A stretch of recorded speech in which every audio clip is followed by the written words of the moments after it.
Hello dear students, welcome to you my new series or my new course in chemistry. My name is Avinash sir, question bank by Avinash sir, YouTube channel K Chemistry. I welcome you. Here we learn IIT JEE and NEET course. Practice questions give you 100% selection. It is my theme. If you practice more and more and more and deeper and deeper and deeper, if you enter in a concept very deeply, then you touch this concept at every angle and you will get final selection in your final exam. Okay so किसी भी target को achieve करने के लिए आपको practice ज़रूरी है. Questions पर practice main perfect. IIT JEE और नीट में यही सबसे बड़ी डिमांड है आज की. सबसे पहला टॉपिक उठाया बेसिक कॉन्सेप्ट ऑफ केमिस्ट्री पर. कुछ क्वेश्चंस आज कराएंगे. पार्ट 1 है question bank by Avinash sir, YouTube channel के केमिस्ट्री. ओके सबसे पहला क्वेश्चन स्टार्ट करते हैं. JEE 2013 में पूछा गया क्वेश्चन. IIT JEE 2013 क्वेश्चन बड़ा इंटरेस्टिंग है, चेक करो. At 25 degree centigrade temperature, total number of H+ ions in 10 million part of 1.33 centimetre cube pure water. मतलब प्योर वाटर हमारे पास है. ये प्योर वाटर एक कंटेनर में भरा हुआ है. कितना है ये प्योर वाटर, चेक करो. 1.33 ml है. ये तो पता है ना, 1 centimetre cube volume 1 ml volume के इक्वल होता है. तो 1.33 सेंटीमीटर क्यूब वॉल्यूम 1.33 ml के इक्वल हो, कोई प्रॉब्लम नहीं है. तो इतना वॉल्यूम दिया हुआ है हमें वाटर का. प्योर वाटर है, मतलब इसमें कुछ भी नहीं है, ओनली वाटर के मॉलिक्यूल. Only water. ठीक है. अब जरा बच्चों चेक करो, वाटर जो होता है वो 2 आयनों से मिलकर बनता है. एक होता है H+ आयन, एक होता है OH- आयन. ये कहना चाह रहा है कि 1.33 सेंटीमीटर क्यूब या 1.33 ml वाटर अगर हमारे पास है तो इस वाटर में कितने H+ आयन होंगे. अब ये आंसर आपको मिलियन में बताना है. अब ये मिलियन क्या होता है ज़रा समझ लो. मिलियन का कॉन्सेप्ट मैं यहाँ समझा देता हूँ बच्चों. 1 मिलियन का मतलब होता है, जैसे परसेंटेज 100 के लिए बोलते हैं 1000, 1000 के लिए बोलते हैं. 1 मिलियन का मतलब होता है 10⁶ पार्ट्स. इसको बोला जाता है 1 मिली. ठीक है, यानी 10 लाख. इसको बोला जाता है 1 मिली. क्लियर है. तो आपका आंसर या तो 6.023 मिलियन है, 60 मिलियन H+ आयन है, या 8.01 मिलियन H+ आयन है, या 80.23 मिलियन H+ आयन है. मतलब मिलियन को हटा के आप क्या लगा सकते हो, जैसे यहाँ पर मैं 8.01 × 10⁶ H+ आयन लिख दूँ. ऐसे है ये ऑप्शन समझ गए ना. मिलियन का मतलब 10⁶ H+ आयन, इस तरह का ऑप्शन. ठीक है. चलो, हर चीज़ लॉजिकली है. IIT JEE का क्वेश्चन है तो हल्के में नहीं लेना इस क्वेश्चन को, अपन को लॉजिक वाइज समझ. तो देखो अब जरा एक कॉन्सेप्ट समझाता हूँ. 25 degree centigrade temperature room temperature होता है बच्चों. और रूम टेम्परेचर पर आप हमेशा ध्यान रखो, प्योर वाटर जो होता है इसमें 10⁻⁷ मोल, कितने 10⁻⁷ मोल H+ आयन होते हैं पर लीटर में. मतलब अगर 1 लीटर वाटर सैंपल है तो उसमें 10⁻⁷ मोल H+ आयन होंगे और 10⁻⁷ मोल ही OH- आयन होते हैं पर लीटर. यानी अगर हमारे पास सैंपल होता है 1 लीटर का, सैंपल कितना होता है हमारे पास 1 लीटर, समझ गए. तो 1 litre H2 water sample pure 25 degree centigrade temperature पर, तो H+ आयन इसमें कितने होते हैं, 1 लीटर है, 10⁻⁷ मोल. अब इसको आयनों में कैसे कन्वर्ट करेंगे, अवोगाड्रो नंबर से मल्टीप्लाई कर लो. ठीक है. OH- आयन कितने हैं, 10⁻⁷ होते हैं. ये बराबर है, इक्वल है, इसलिए वाटर कैसा होता है, न्यूट्रल होता है. क्लियर हुई एकदम अच्छे से कॉन्सेप्ट. ये ध्यान रखना है आपको. ठीक है. ये इक्विलिब्रियम चैप्टर आगे आएगा 11th में आता है. ठीक है. उसमें से लिया गया पोर्शन है कि H+ आयन 10⁻⁷ मोल और OH- आयन 10⁻⁷ मोल होते हैं और दोनों 10⁻⁴ हो जाते हैं, पर दोनों न्यूट्रल हो जाते हैं. ठीक है ना, दोनों बैलेंस कर देते हैं चार्ज को. अब अपन को ये बताना है कि 1.33 ml प्योर वाटर में कितने H+ आयन होंगे. तो हम यहीं से स्टार्ट करते हैं. ठीक है. हमारा आंसर देखो, ये था बेसिक इसका. ठीक है. अब स्टार्ट करते हैं इसका सॉल्यूशन. सॉल्यूशन क्या है जरा बच्चों चेक करो.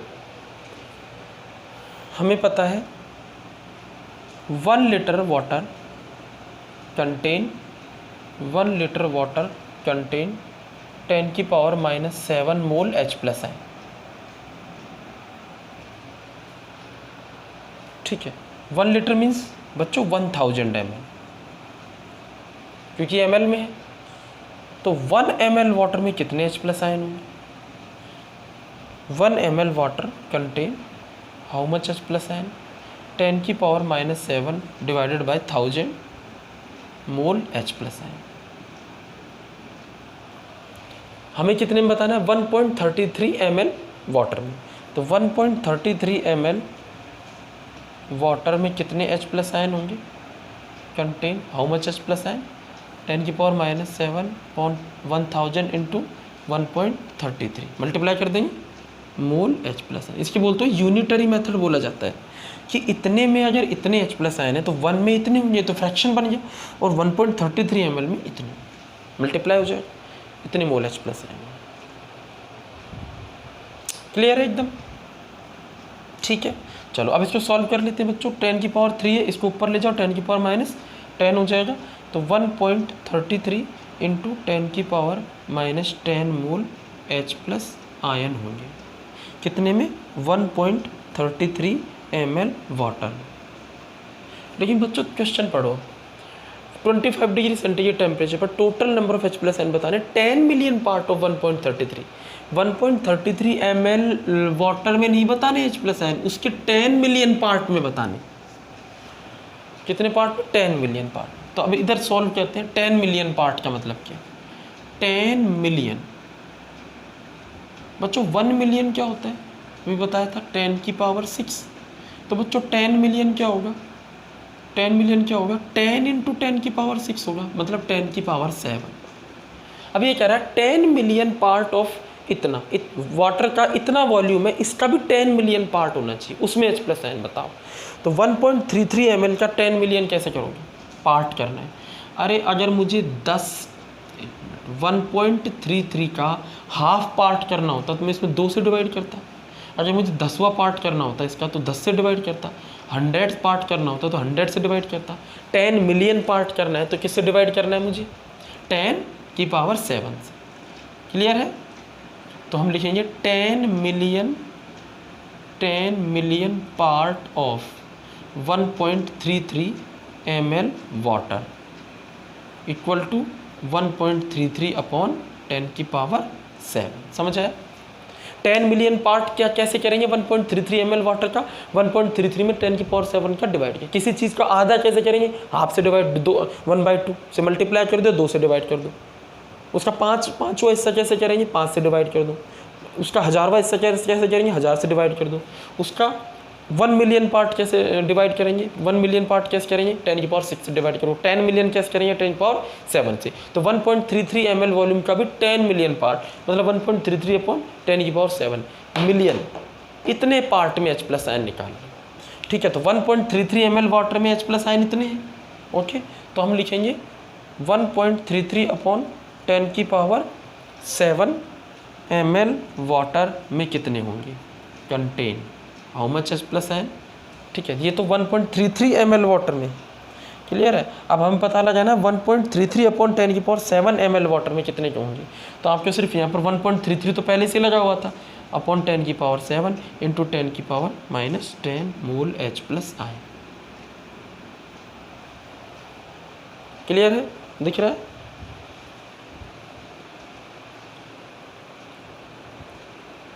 ठीक है, स्क्रीनशॉट ले लो।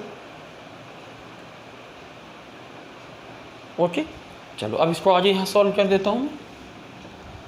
ठीक है, देखो कैसे सॉल्व करेंगे। इक्वल टू 10⁻⁷ ऊपर चला जाएगा बच्चों, 1.33 इंटू 10⁻⁻17 आ जाएगा मोल H+ है।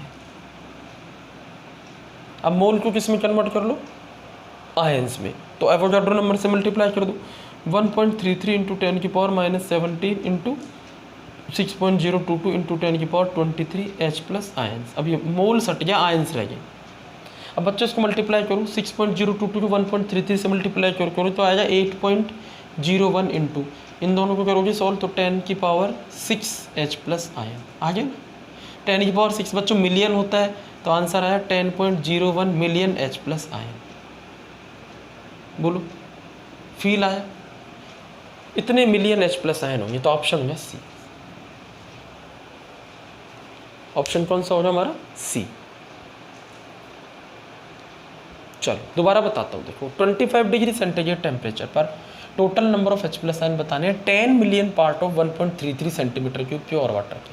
क्लियर है भाई? सीधी सी बात है, 25 डिग्री सेंटीग्रेड टेम्परेचर पर वाटर में 10⁻⁷ H+ आयन होते हैं, बट वो 1 लीटर में होते हैं, मतलब वो 1000 ml में होते हैं। हमें कितने ml में निकालने हैं? इतने ml के भी, इतने ml के 10 मिलियन पार्ट में निकालने। ओके, तो 1.33 ml वॉल्यूम में कैसे निकलेंगे, पहले हमने ये सीखा। 1000 ml वाटर में इतने H+ आयन है, तो 1 ml में इतने होंगे, तो 1.33 ml में इतने होंगे। अब इसका भी कितना पार्ट लेना है? 1.33/10⁷ पार्ट लेना है। 10⁷ मतलब 10 मिलियन पार्ट लेना है, तो कितने होंगे? बस नीचे 10⁷ आ गया। ठीक है, इसको अपन ने सॉल्व कर लिया, आगे इसको मल्टीप्लाई कर दिया मोल को आयंस में कन्वर्ट करने के लिए एवोगाड्रो नंबर से, उसके बाद सॉल्व किया। 10⁻x 1 मिलियन होता है, इसको मिलियन लिख दिया और ऑप्शन उनको सी चूज कर लिया। ओके, तो नोट कर लो इसको या फिर स्क्रीनशॉट ले। चलो अब स्टार्ट करते हैं सेकंड क्वेश्चन। 80% PMT 2011 में आया हुआ question. 80% carbon present in a hydrocarbon. एक hydrocarbon compound, hydrocarbon means those organic compound in which carbon and hydrogen atoms are present. ऐसे कंपाउंड जिनमें कार्बन और हाइड्रोजन प्रेजेंट होते हैं उन्हें हाइड्रोकार्बन बोला जाता है, जैसे एल्केन, एल्किन्स, एल्काइंस वगैरह। ठीक है, जैसे ये मीथेन है तो ये हाइड्रोकार्बन है, ये इथीन है CH2 डबल बॉन्ड CH2 तो ये हाइड्रोकार्बन है। बेंजीन C6H6 ये यानी ओनली हाइड्रोजन और कार्बन होना चाहिए कंपाउंड में, ये हाइड्रोकार्बन होते हैं। तो ऐसा ही कोई एक हाइड्रोकार्बन है जिसमें कार्बन का परसेंटेज कंपोजिशन दिया हुआ है 80%। क्लियर?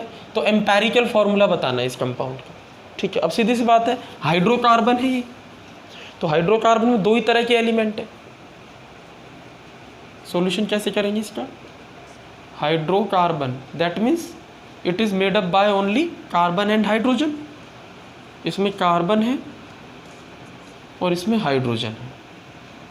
अब कार्बन का परसेंटेज कंपोजिशन में 80% दिया हुआ, तो रिमेनिंग किसका बचा? हाइड्रोजन का बचा 20%। ये डेटा हमें मेंशन है। अब इस डेटा के बेस पे हमें एम्पेरिकल फार्मूला पता लगाना है। एम्पेरिकल फार्मूला क्या होता है बच्चों, मैं बता देता हूँ। ये ग्लूकोज है C6H12O6, ग्लूकोज का ये मॉलिक्यूलर फार्मूला दिया हुआ है। मॉलिक्यूलर फार्मूला क्या होता है? The formula which stands for exact number of atoms of A molecule. एक मॉलिक्यूल में एग्जैक्ट नंबर ऑफ या एक्चुअल नंबर ऑफ एटम्स कितने होते हैं उसको रिप्रेजेंट करने वाले फार्मूले को बोला जाता है मॉलिक्यूलर फार्मूला। इसको अगर सिंप्लीफाइड कर दिया जाए, सिंपलेस्ट फॉर्म में लिखा जाए, तो ये लिखेंगे C1H2O1, जिसको और सिंप्लीफाई ना किया जा सके। ठीक है, तो ये होता है एम्पेरिकल फार्मूला। ठीक है, the formula which represent simplest number of atoms of A molecule is called empirical. तो ग्लूकोज का एम्पेरिकल फार्मूला है C1H2O1 और मॉलिक्यूलर फार्मूला है C6H12O6। ठीक है, ये दोनों अलग अलग है। वाटर के केस में दोनों फार्मूले सेम होते हैं। ये इसका एम्पेरिकल फार्मूला भी है वाटर का और मॉलिक्यूलर फार्मूला। क्लियर हुआ? तो हमें कैसे पता लगाएंगे एम्पेरिकल फार्मूला? तो देखो बच्चों, इसके लिए एक टेबल बनानी है आपको, बहुत ही सिंपल सी। ठीक है, उसमें सॉल्यूशन करना है। सबसे पहले आपको क्या लिखना है? ठीक, सबसे पहले लिखना है आपको कौन सा एलिमेंट है। ठीक है, उसके बाद उसका परसेंटेज कंपोजिशन कितना दिया हुआ है आपको। ओके, उसके बाद आपको उसका एटॉमिक रेशो निकालना है या रिलेटिव नंबर ऑफ एटम्स निकालने। ठीक है, इसे बोला जाता है relative number of atoms, relative number of atoms. उसके बाद फिर उसका सिंपलेस्ट फॉर्म निकाल लेना है। ठीक है, उसके बाद सिंपलेस्ट फॉर्म से आपको empirical formula, simplest ratio. Simplest ratio क्या होता है? एम्पेरिकल फॉर्मूला बनाने वाला रेशो। ठीक है, सिंपलेस्ट नंबर ऑफ एटम्स का रेशो। एलिमेंट कार्बन है और हाइड्रोजन है। ठीक है, कार्बन का परसेंटेज कंपोजिशन 80%, हाइड्रोजन का 20%। रिलेटिव नंबर ऑफ एटम्स कैसे निकलता है? देखो, कार्बन का एटॉमिक मास 12 होता है, हाइड्रोजन का 1 होता है। ध्यान है, एटॉमिक मास ध्यान है, कार्बन का 12, हाइड्रोजन का 1। तो आपको क्या करना है, जो परसेंटेज कंपोजिशन है 80 में कार्बन के एटॉमिक मास का डिवाइड कर देना है। भाई एक मोल एटम का मास 12 है, तो 80% में कितने एटम हुए? तो ये रिलेटिव नंबर ऑफ एटम। तो इसका आंसर कितना आएगा वो निकाल लेना है। ऐसे ही यहाँ निकालना है 20/1 करके, 20/1 करेंगे इसका 20 आएगा, ठीक है। और यहाँ आएगा हमारे पास 6.66। अब क्या करना है, ये दोनों में देखो, इन दोनों में से सबसे छोटा नंबर कौन सा है, ये है 6.66। तो इसका इसमें डिवाइड करो और इसी का इसमें डिवाइड करो तो सिंपलेस्ट रेशो बनेगा। सबसे छोटे से डिवाइड करो तभी सिंपलेस्ट बनेगा। इन 6.66 में डिवाइड करो 6.66 का, और 20 में भी 6.66 का। भाई इन दोनों में से सबसे छोटा ये है, फिर इसका इन दोनों में डिवाइड कर दिया, तो यहाँ मेरे पास 1 आया, और यहाँ मेरे पास इसको सॉल्व कर लो 3 आएगा, ठीक है। तो यानी कार्बन कितना है हमारे पास 1 है सिंपलेस्ट फॉर्म में, और हाइड्रोजन कितना है हमारे पास 3 है, C1H3। ये हमारा एम्पेरिकल फॉर्म है।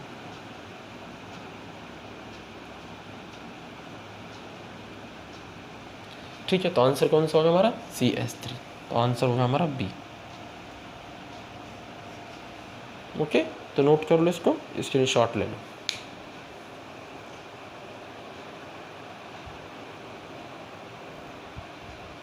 चलो बच्चों तीसरा क्वेश्चन देखते हैं, बड़ा ही अच्छा है। एम्स 2015 में पूछा गया है, एक कंपाउंड है जिसमें 8% सल्फर बाई मास है।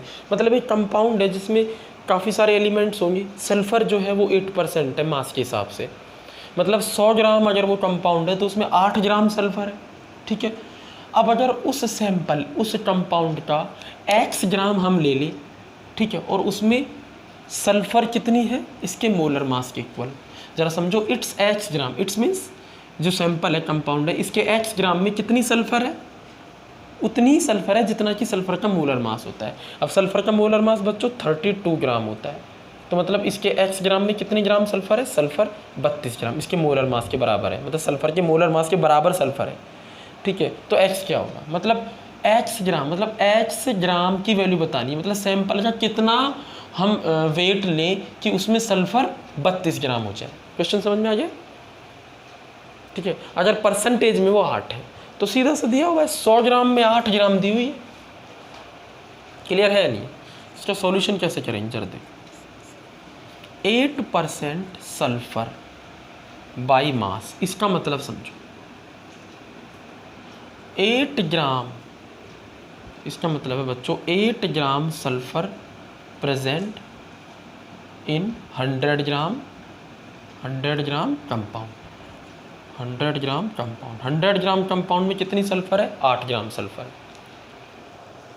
8 ग्राम सल्फर कितने ग्राम में, 100 ग्राम कंपाउंड में।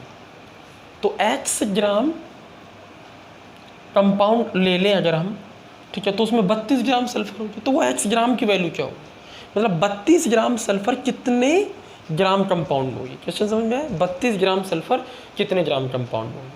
तो हम क्या लिखेंगे बच्चों, 8 gram sulphur, 8 gram sulphur present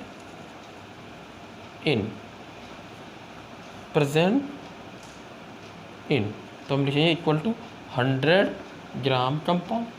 clear हुआ, 100 ग्राम कंपाउंड जब हम ले लेते हैं तो उसमें 8 ग्राम सल्फर होती है, 8% का तो यही मतलब है भाई कोई सैंपल है, ठीक है ना, उसमें 100 पार्टिकल है किसी चीज़, 8 पार्टिकल सल्फर के, बाकी 92 हमें भी नहीं पता किसके, अननोन है वो हमारे लिए, ठीक है। तो 8 ग्राम सल्फर है किसमें, 100 ग्राम कंपाउंड में प्रेजेंट।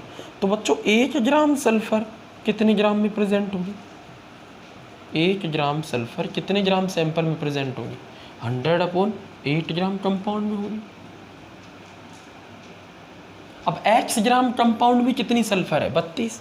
तो बच्चों 32 ग्राम सल्फर को कितने ग्राम कंपाउंड में होना चाहिए।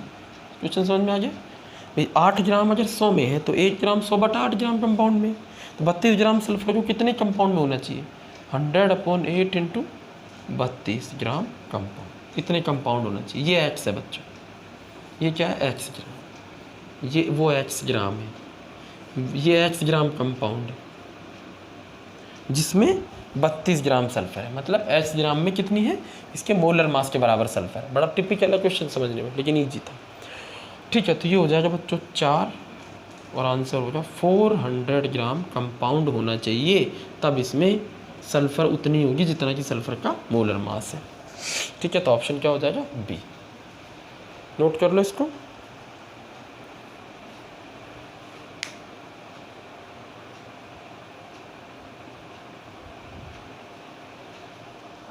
क्लियर है।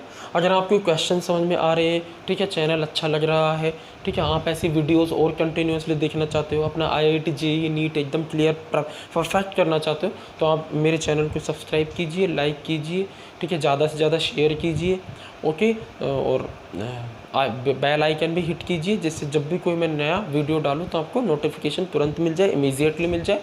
क्लियर है। और कोई डाउट होता है तो कमेंट सेक्शन में ज़रूर कमेंट मारिए, चाहे वो कमेंट नेगेटिव हो चाहे वो पॉजिटिव हो। अगर आप नेगेटिव कमेंट करते हो तो मुझे सीखने को मिलता है, पॉजिटिव कमेंट करते हो तो हौसला मिलता है, मैं आगे और अच्छे अच्छे वीडियोज़ बनाऊँगा और अच्छे अच्छे क्वेश्चन कवर कराऊँगा। Thank you very much.